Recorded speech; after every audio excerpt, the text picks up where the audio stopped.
అమ్మ బాబోయ్! ఈరోజు మా లంచ్ స్పెషల్స్ ఏంటో తెలుసా? చింత చిగురు చికెన్ అన్నమాట. అది కూడా ఎవరు చేశారనుకుంటున్నారు? మెహర్ వాళ్ళ మదర్. చాలా అద్భుతంగా ఉంటది. ఇదేంటి తినకుండానే చెప్పేస్తుంది అనుకుంటున్నారా?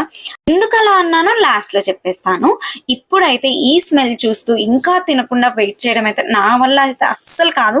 చాలా టెంప్టింగ్‌గా అనిపిస్తుంది కర్రీ చూస్తుంటేనే. ఆ ఫ్లేవర్ స్మెల్ అదంతా కూడా వేడి వేడి అన్నంలో అలా గ్రేవీని మిక్స్ చేస్తూ తింటుంటే అబ్బా! ఆ స్వర్గాన్ని నా ప్లేట్‌కి తెచ్చేసిన ఫీలింగ్ అయితే కలిగిందనమాట. అంత టేస్టీగా అనిపిచ్చింది. నేను మాత్రం బెట్ కట్టి ఛాలెంజ్ చేస్తాను. ఈ ఫుడ్ తినాలంటే మాత్రం చాలా అదృష్టం ఉండాలి. అంత టేస్టీగా ఉంటుంది. అప్పుడే అయిపోలేదు. స్పైసీ ఫుడ్ తిన్న తర్వాత పొట్టలో చల్లగుంటానికి లెమన్ జ్యూస్. నేను ఎందుకు టేస్ట్ చేయకుండా చికెన్ బావుందని ముందే చెప్పేసానంటే, ప్రేమగా చేసింది ఏదైనా చాలా బావుంటుంది. Please subscribe.